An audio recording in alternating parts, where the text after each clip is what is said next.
and gentlemen. Today we're going to be talking about swing trading. Now, the concept of swing trading has been around a long time, but the financial world and the world of online trading has evolved so much in the last few years and changed so drastically that we seem to intermix the terms day trader, swing trader, position trader. And to be honest with you, today most people aren't day traders and most aren't even swing traders. We're just simply short-term online traders. Now, when I started trading a long time ago, we didn't have online trading, and you actually had to disclose to your broker what type of trader you were going to be, especially if you were a day trader, because there was different amounts of capital, different leverage requirements, different government requirements. And of course, a day trader by law was required to close every one of their trades by the end of the trading day. So if you didn't close a trade, the broker closed it for you at the end of the trading day. These things are mostly gone. And I said, today we should classify all of us as short-term traders who trade differently.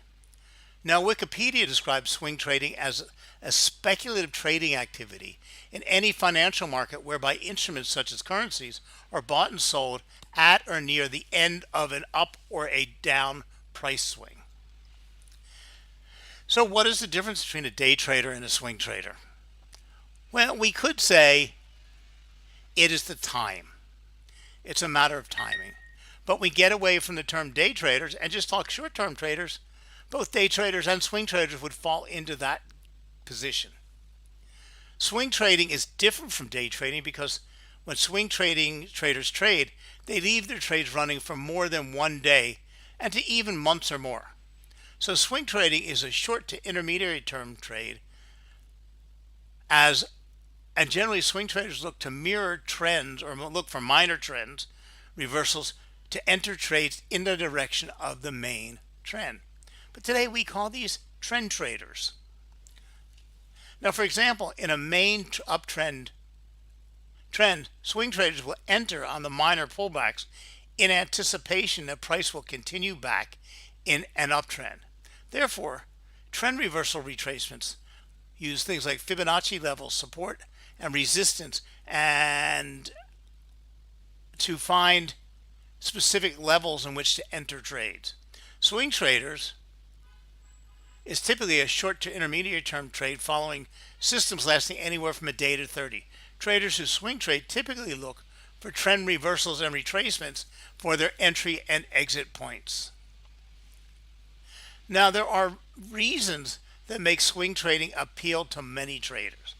With swing trading, it is easy to manage take profits and stop losses because you can place your stop loss a bit farther away from the market price to avoid getting stopped out prematurely, or also take your profits targets a place a bit longer. Swing trading is much easier to learn than day trading, and trading transaction costs due to spreads are much lower than a day trading because of less trades placed.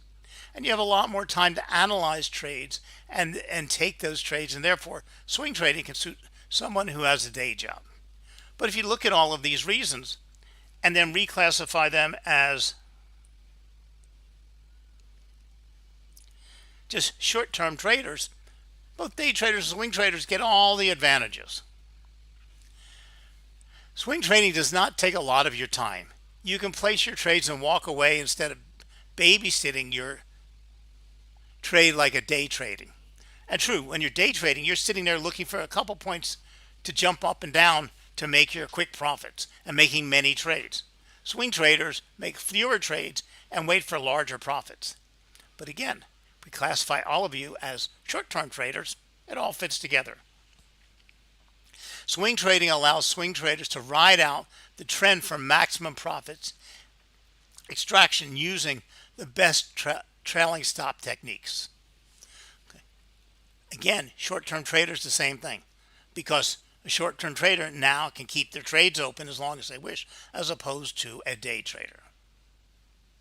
So which is better, day trading or swing trading? I prefer swing trading, and there will be times I like to day trade. But I like looking at the big picture, and for me, swing trading is ideal for that. I'd rather be making 100 pips to 200 pips profit per trade than 10 pips per trade, and swing trading provides that opportunity. And if you're wondering which is more profitable, swing trading or day trading, the answer is that both can be profitable. One has got a little bit less stress. Day trading requires a huge commitment, much more so than swing trading, since day traders change position at such small intervals, 1 minute, 3 minutes, 15 minutes. They have they have to constantly monitor their position to make sure they're still in a profitable place. This can lead to serious personal stress over time. Swing traders use time frames that are much longer. Now, because we're short-term traders, we don't spread out the days or weeks, but we're using 1 hour, 2 hour, 3 hour. You still must make sure that you're in a favorable position either way, but you have some breathing room. It's entirely possible to profit from swing trading on a part-time basis while holding down a full-time job. A swing trader depends on 3 emotions that dominate the market: greed, fear, and uncertainty. These emotions cause virtually all the short-term price aberrations that make swing trading a profitable technical strategy. Swing traders try to ignore the tendency to react emotionally to price movements, using logic to take advantage of market overreactions. So let's start out with a simple set of rules. Always go in the direction of the major trend. Yes, you have heard that over and over again, and let me give you the specifics. Sit across the room and see if you can see which direction the market is moving, and only take trades in the direction of that trend.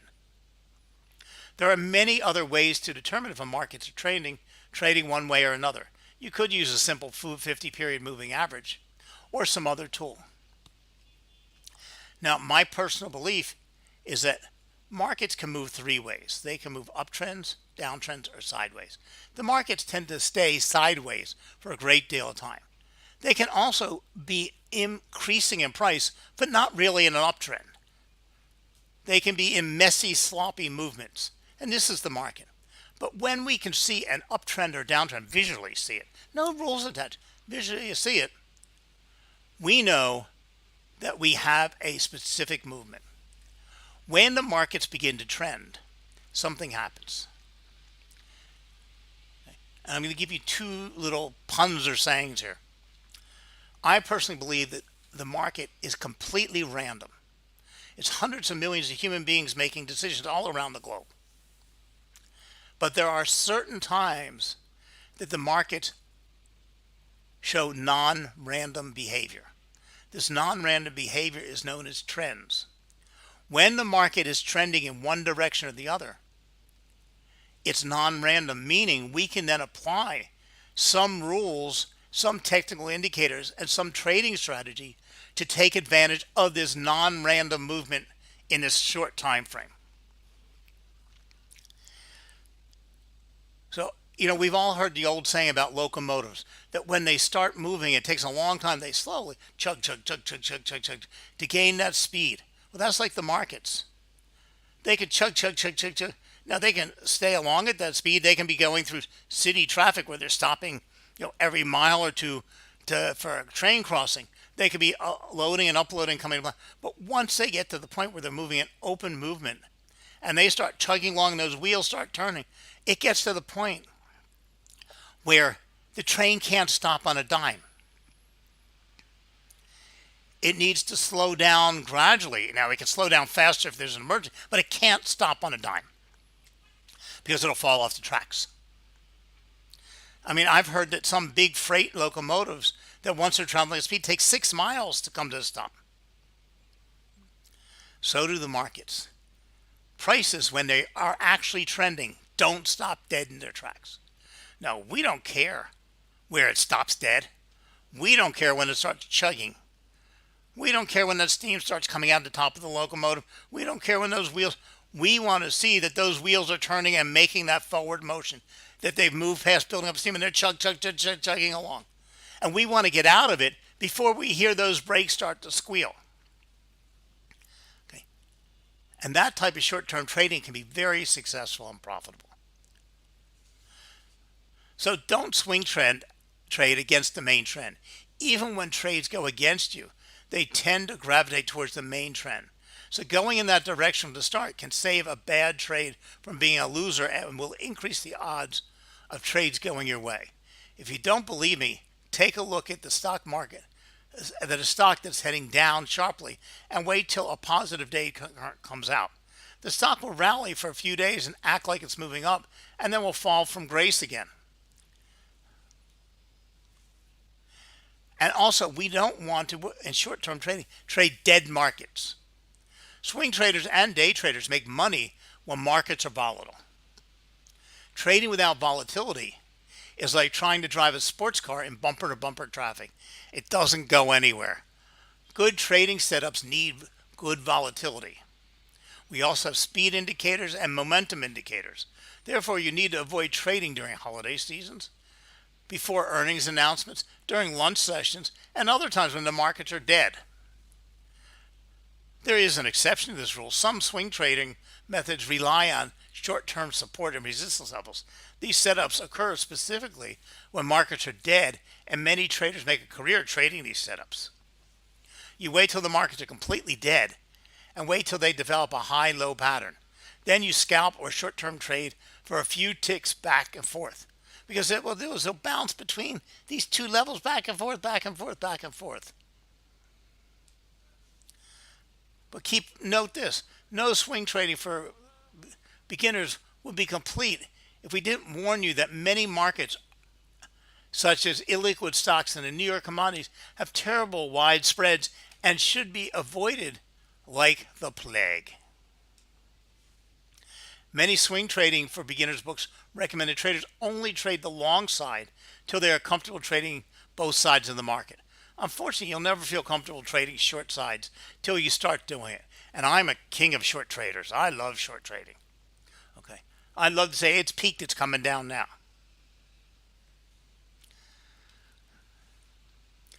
And always pay attention to correlation. When I began trading, I was following many stocks and many assets that were part of the same industry group, many tech stocks. No one ever told me that these stocks have a correlation. And they correlate 70 to 80% to each other. The same holds true of commodities and forex. Learn the correlations. Like if the tech market's going up, usually every tech stock is climbing. Watch out for one that isn't. But if there's a tech rally, it doesn't mean your tech stock is going to keep going up. When that rally's over, so is that stock. There's a big correlation between gold and the US dollar. Or you can see it all the time in cryptocurrencies. When the crypto market crashes, every currency, whether it's Bitcoin, Ethereum, they're all falling. Okay. So keep this in mind. Understand the correlations. Like, I'm a euro cross trader. I only trade euro against the crosses. Well, if the euro is going strong, guess what? It's growing against all those other assets. If the euro is weak, it's all those other assets are growing. And when I understand this correlation between them all, I can then pick out the ones I want to trade because the correlations are slightly different. So what do we need to determine? First, the selection, then the trade setup, the entry point, the initial stop loss, the exit trailing stops, and the position size. Doesn't matter whether you're short-term or swing trading. So let me reiterate that while the term swing trading may have many different time frames associated to it, depending on one's exact implementation, my personal time frame or medium-term swing trading is 2 to 4 weeks. One of the key attributes to swing trading that it makes so attractive for many, and as we discussed, is that it doesn't require that we sit in front of a computer.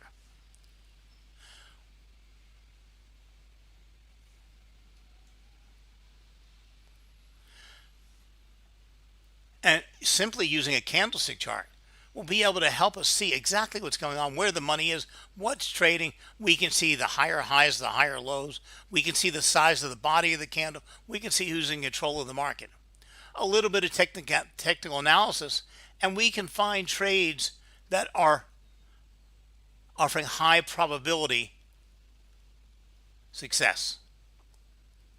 Now, does technical analysis really work to produce high probability ideas, or do we simply see what we want to see? Now, first of all, let's take the word technical analysis, throw it in the trash can. Let's rewrite it and retitle it chart analysis. Now, yes, we may be adding technical indicators on a chart. I trade from support and resistance using candlesticks and from chart patterns. I very rarely use an indicator, but I'm still using technical analysis.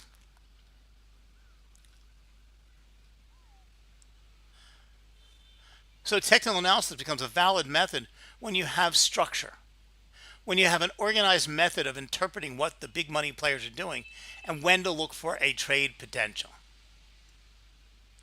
To many of us, technical analysis, or we view it as a system to make money. It's not. It's an interpretation. It's an information system. It's an idea system. It gives us a valid strategy. Most short-term traders make the mistake of reading the net change from the previous close. This is wrong. What we want to look at is the high and the low of the previous candle and the current high and low. That alone, not the size of the body, which tells us something, not the open and the close, because the open and close are just prices at a set time. And we do not want to look for entries unless this is the case. If you do not, you're buying against the big money. So candlesticks are a great tool to help us see the swing lows and swing highs. They give us perfect entry points and exit points. But you need a plan. You need to understand what the market's trying to tell you by looking at your chart. So whether you want to be a swing trader or a day trader, let's all just be short-term traders. So now let's go get started trading short-term, medium-term, long-term, or swing trading, or day trading. But let's stick to short-term trading. So thank you very much, and we'll talk to you again real soon.